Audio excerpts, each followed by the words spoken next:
नमस्कार। मैं कमलेश कबीर आपका एक बार फिर स्वागत करता हूं इस नए एपिसोड में। आज के इस एपिसोड में हम बात करेंगे यूजीसी की नई गाइडलाइंस की, जिसको लेकर एक नया विवाद खड़ा हो गया है। अब ऐसी स्थिति में, क्योंकि मामला या हम कहें कि मुद्दा जो है वो गंभीर है, तो कुछ लोगों की डिमांड है कि हम इसके ऊपर जो है वो अपनी राय जरूर रखें। अब ऐसी स्थिति में जब हम अपनी राय की बात करते हैं तो हो सकता है कि आप मेरी राय से सहमत हो या नहीं हो।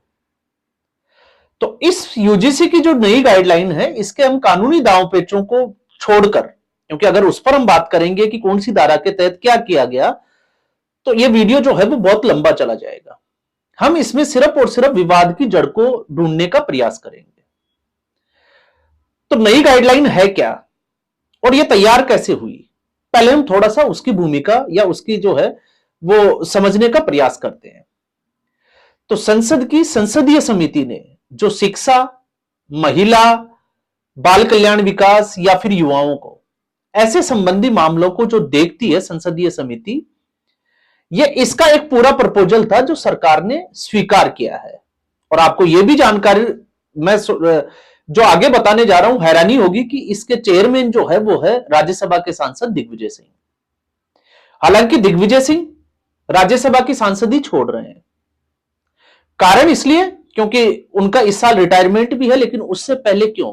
क्योंकि दिग्विजय सिंह को पता है कि इसके बाद मध्य प्रदेश में कांग्रेस पार्टी के लिए कोई सीट ही नहीं है। भारतीय जनता पार्टी ने लैंडस्लाइड विक्ट्री हासिल की थी। और दिग्विजय सिंह के जो बयान है उससे साफ तौर से दिखाई दे रहा है कि राहुल गांधी उनसे असहज है। तो ऐसी स्थिति में उनका राज्यसभा में लौट कर आना वो अब जो है वो आगे के रास्ते बंद है। तो वो व्यक्ति इसका चेयरमैन है, हेड है। और दूसरा हम बात करें डॉक्टर विनीता जोशी, तो ये दोनों इस समिति को जो है इस रिपोर्ट को देख रहे थे, जिसको केंद्र सरकार ने स्वीकार किया है। 15 जनवरी से ये लागू हो गई है। इसके अंतर्गत सभी हायर एजुकेशन वाले इंस्टीट्यूट और कॉलेज या फिर यूनिवर्सिटी सब शामिल है। अब सवाल यह उठता है कि इसकी जरूरत क्यों पड़ी? तो इसकी जरूरत इसलिए पड़ी, आप याद कीजिए 17 जनवरी 2016 हैदराबाद का एक स्कॉलरशिप वाला छात्र या स्कॉलर रोहित वेमुला केस, जिसने हॉस्टल में आत्महत्या कर ली थी।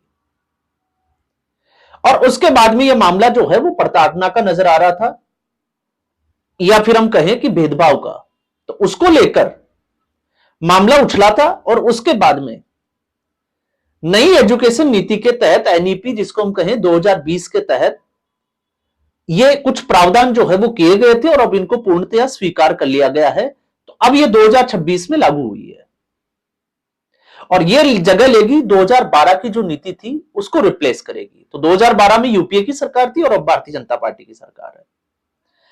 अब ये गाइडलाइन है क्या, पहले उसको समझे, फिर हम आते हैं विवाद के ऊपर। तो गाइडलाइन क्या है, इस गाइडलाइन को समझने के लिए मैंने कुछ पॉइंट्स जो है वो नोटिफाई किए हैं, कुछ निकाले हैं। पहला, इस गाइडलाइन को अगर हम पढ़ते हैं तो साफ नजर आता है कि इसके तहत जो भी इंस्टीट्यूट और यूनिवर्सिटीज है को इक्विटी कमेटी बनानी होगी।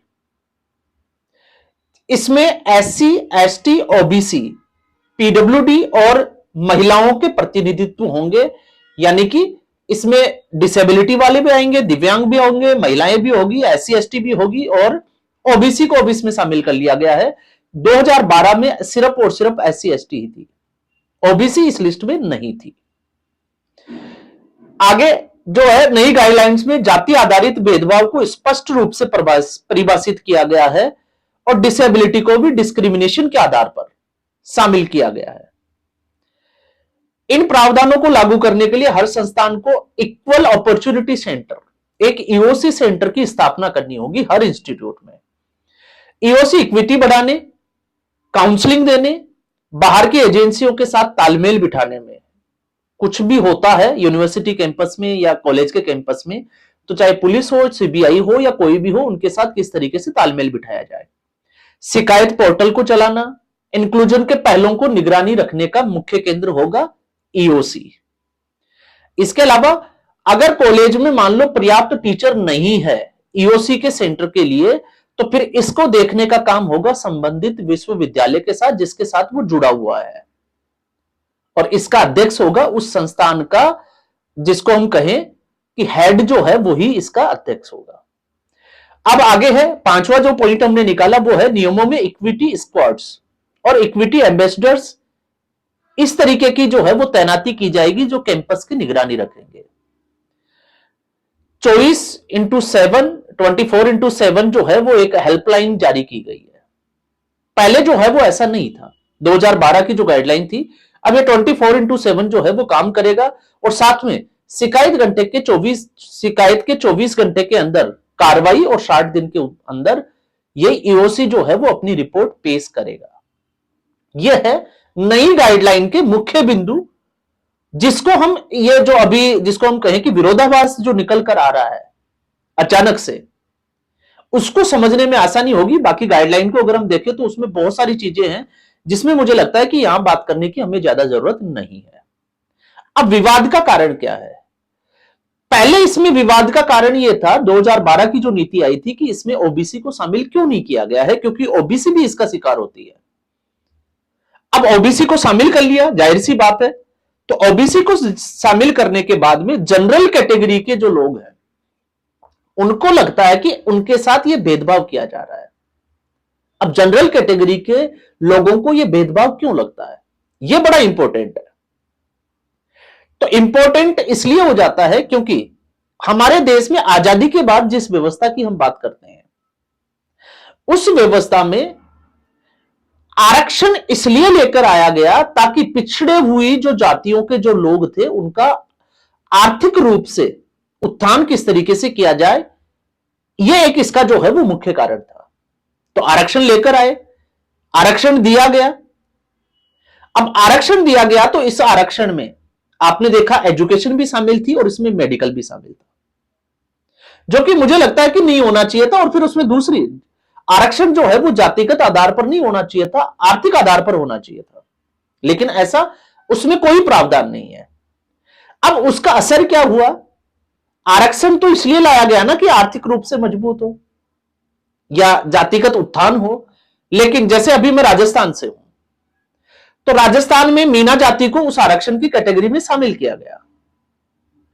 अब एक घर से 4-4 लोग जो है वो अफसर है, और उनकी योग्यता क्या है, उनकी मेरिट लिस्ट, क्योंकि अभी एक और विवाद चला था इसी तरीके का मेडिकल को लेकर कि माइनस जो है वो 40% ऐसा कुछ जो है वो इसमें दिया गया था। तो जो लोग एजुकेशन सिस्टम से जुड़े हुए हैं, मैं 2007 की 3rd ग्रेड टीचर्स की जो कट ऑफ लिस्ट थी, मैं उसी की बात करता हूं।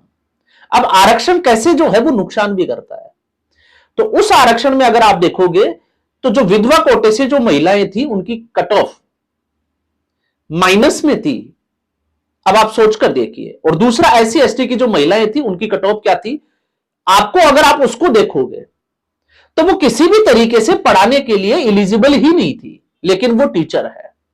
तो सवाल यह उठता है कि अगर आरक्षण देना ही है तो आप आरक्षण एडमिनिस्ट्रेशन में दे सकते हैं। एजुकेशन में मतलब हम अगर एजुकेशन की बात करें तो आप नॉन टीचिंग स्टाफ में आप बाबू बनाइए, कोई दूसरा काम दीजिए, उसको टीचिंग स्टाफ में डालने की जरूरत क्या है। और जहां मेडिकल में बात आती है तो फिर वही आ जाता है कि आप उसको एडमिनिस्ट्रेशन में डालें, आप उसको डॉक्टर क्यों बना रहे हो? क्योंकि एक जो 80% वाला जो छात्र है जो डॉक्टर नहीं बना, और एक जो 40 से 45% वाला छात्र है वो अगर डॉक्टर बन गया तो क्या होगा? क्योंकि ये कुछ ऐसे जो कैटेगरीज है, चाहे वो एजुकेशन हो और मेडिकल हो, जहां पर आरक्षण उसका नुकसान ज्यादा है। दूसरा, अब वो परिवार जो आरक्षण का फायदा उठा रहे हैं उसका नुकसान जो है वो ओबीसी और जाहिर सी बात है जनरल दोनों कैटेगरी को हो रहा है। और एक के बाद एक उसी परिवार से जो है वो लोग अफसर बनते जा रहे हैं। तो आपने देखा हुआ क्या, आज वो लोग अपने नाम के आगे जो है वो बोर्ड लगाने लग गए, भीमराव अंबेडकर को वो भगवान मानने लगे। एक पॉलिटिशियन को सच्चाई यही है। ठीक है, संविधान निर्माता है, उनका स्वागत है, उनके ऊपर गर्व होना चाहिए, वो सब कुछ अपनी जगह है, लेकिन उनकी आड़ में देवी देवताओं को गालियां दी जाती है, मनुस्मृति को जलाया जाता है। तो ये भी तो देश ने देखा है।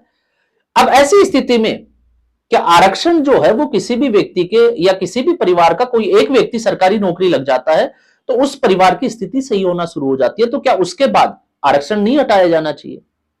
तो ये कुछ सवाल है जो आज भी, जिनका जवाब जो है वो मुझे लगता है कि हर कोई, हर भारतीय जो है वो शायद ढूंढ रहा होगा, जो इस, जब हम कहें कि कंपटीशन के जमाने में पढ़ाई कर रहे हैं, उनके लिए तो ये बहुत जरूरी बात हो जाती है।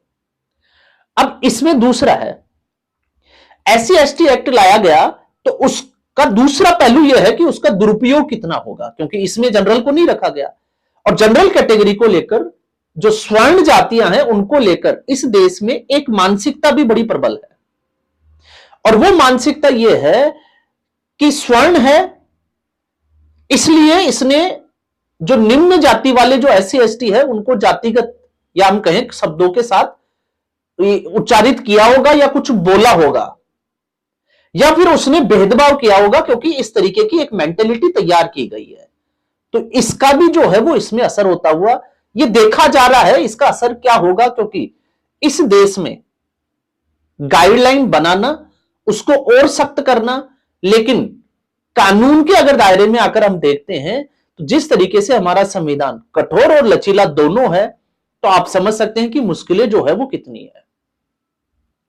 तो अगर आप मेरी राय में जाते हैं तो इसके दोनों पहलू है कि जो जनरल कैटेगरी के लोग हैं उनके साथ भी भेदभाव हो सकता है, क्योंकि इस देश में सब कुछ हो सकता है। और ऐसा क्यों होता है, एक इसका दूसरा पहलू और लेते हैं। 1961 में दहेज के लिए एक कानून बनाया गया, जिसमें आपने देखा होगा 498 धारा 498। फिर 1983 में उसको और सख्त किया गया, 498A और 304B जोड़ी गई उसमें। और उसके बाद में एकाएक जब इस तरीके के कुछ कानून किए गए और 2005 में स्थिति ये होगी, इसको और सख्त बनाया गया, तो इसका दुरुपयोग शुरू हुआ और जेलें जो है वो एक तरीके से हम कहें कि भरसी गई। और उसके बाद में यह विचार करना पड़ा कि इसका तो जो है वो दुरुपयोग हो रहा है, तो सरकार को उसके लिए एक नई गाइडलाइन बनानी पड़ी कि पहले जो है वो अपने स्तर पर, थाने के स्तर पर जो है वो काउंसलिंग की व्यवस्था हो, उसकी पूरी जांच हो, और उस शिकायत पर उस जांच के बाद एक FIR दर्ज हो। तो आप और मैं इस वीडियो में मुझे लगता है कि उसके लिए ज्यादा कहने की जरूरत नहीं है। आज उसका 10% सही उपयोग होता है और 90% उसका गलत इस्तेमाल किया जा रहा है। किसी भी परिवार में कोई छोटी सी अनबन होती है जो कि एक स्वाभाविक है, ह्यूमन नेचर का हिस्सा है, और फिर उसके बाद में उस परिवार के सभी सदस्यों को कोर्ट कचहरी में लपेट दिया जाता है। तो ये जो गाइडलाइन है वो कहां तक सही है, और इसी गाइडलाइन का आपने देखा होगा दुरुपयोग यहां तक हो जाता है कि पति की जो बहन है जो अपने ससुराल में बैठी है उसके ऊपर भी इस दहेज के और प्रताड़ना के चार्जेस लगा दिए जाते हैं, जिसका इससे कोई संबंध नहीं है। और नतीजा क्या होता है, नतीजा यह होता है कि वो परिवार उसको स्वाभिमान और अपने ईगो पर ले लेता है, और उसके बाद में उस रिश्ते को जुड़ना, जिसके जोड़ने की जो संभावनाएं हैं वो बहुत कम हो जाती है। तो आज उसमें सामाजिक स्तर पर देखोगे तो उसका नुकसान कितना है। और जहां हम कानून की बात करते हैं तो इस पूरी कानून प्रक्रिया में 5 करोड़ जो है वो केस पेंडिंग चल रहे हैं। तो आखिर कितने परिवार जो है वो इससे पीड़ित है। तो अगर इसको कठोर बनाना है तो सीधा सा है कि कानून जो है संविधान में, उसमें एक प्रावधान होना चाहिए कि अगर कोई व्यक्ति झूठी शिकायत करता है या झूठा मुकदमा करता है तो उसके खिलाफ बिना किसी लाग लपेट के सीधे तौर पर 5 साल या 7 साल की सजा होनी चाहिए। इससे कम का कुछ भी जो है वो बर्दाश्त नहीं होना चाहिए। आधी से ज्यादा झूठी शिकायतें और आधे से ज्यादा झूठे केस जो है वो इसी के तहत बंद हो जाएंगे। ना कोई आपके खिलाफ झूठी गवाही देगा और ना ही आपके खिलाफ झूठा केस दर्ज कराएगा, जैसे कि चाइना वगैरह में इस तरीके की चीजें चलती है। तो भारत है, PMLA एक्ट जो है वो सख्त किया गया, और कितना सख्त किया गया ये सबको पता है। लेकिन क्या हुआ, कितने लोगों को सजा मिली? जो लोग जिन्होंने भ्रष्टाचार किया, हजारों करोड़ का भ्रष्टाचार किया, लालू प्रसाद यादव 6 अलग अलग मामलों में जेल हो चुकी है, लेकिन मेडिकल आधार पर वो बाहर है, पार्टियां करता है, पॉलिटिकल रैलियां करता है, क्या सुप्रीम कोर्ट को दिखाई नहीं देता? तो अब आप कहोगे, और जिन लोगों ने भारत तेरे टुकड़े होंगे, अफजल गुरु तेरे कातिल जिंदा है, हम शर्मिंदा है, क्या हुआ उन लोगों का? तो बच निकलने का जो रास्ता है वो भी तो यही कानून देता है। तो पूरी संभावना है दुरुपयोग हो भी और ना भी हो। तो तो एक तरीके से जनरल कैटेगरी का डर जो है वो जायज भी है, और जायज इसलिए है, हालांकि अगर मैं कहूं तो मैं ओबीसी में आता हूं, जनरल में नहीं आता, लेकिन फिर भी आप सोचकर देखिए कि एक जो मानसिकता है, आप सोचकर देखिए स्वर्ण जातियों की, क्या स्वर्ण जातियों का आरक्षण नहीं दिया गया? उस वक्त जरूरत नहीं थी, लेकिन आज की स्थिति में ब्राह्मण ऐसे बहुत सारे परिवार है जो गरीबी रेखा से नीचे अपना जीवन यापन कर रहे हैं, दो रोटी के लिए उनके पास पैसा नहीं है, तो क्या उनको आरक्षण की जरूरत नहीं है? और आप उठाकर देखिए, किसी की जरूरत नहीं है। आपके आसपास जो है वो ऐसे हजारों परिवार मिल जाएंगे जो कहने को स्वर्ण है, और ऐसे भी बहुत सारे जब परिवार मिल जाएंगे जो कहने को तो जो है वो दलित और एससी एसटी है, लेकिन आज उनकी रईसी अगर आप देखोगे तो आपकी आंखें जो है वो चकाचौंध हो जाएगी, चौंधिया जाएगी, सॉरी। तो ये दोनों तरीके की है, इसका गलत इस्तेमाल होने की पूरी संभावनाएं हैं। एससी एसटी एक्ट का भी पूरा जो है वो गलत इस्तेमाल हुआ, पूरा तो नहीं लेकिन हुआ। दहेज का जो कानून था उसका भी गलत इस्तेमाल हुआ। टीएमएलए जो था उसका भी आप देखिए कि कितना सही और कितना गलत। तो हम कैसे मान ले कि ये गाइडलाइन जो है वो बिल्कुल सही है? तो डर जो है वो जायज है। ओबीसी को शामिल किया गया, इसमें इतना हो सकता था कि इसमें जनरल कैटेगरी का भी एक व्यक्ति शामिल किया जा सके और मेजोरिटी के आधार पर फैसला लिया जा सके, सबसे एक रिपोर्ट जो है वो तैयार करवाई जा सके। तो ऐसा कुछ जो है वो संभावनाएं थी, लेकिन ऐसा नहीं किया गया। तो आज के एपिसोड में बस इतना ही। उम्मीद करूंगा वीडियो एपिसोड आपको पसंद आया होगा। वीडियो को लाइक करें, शेयर करें, चैनल जरूर सब्सक्राइब करें। धन्यवाद।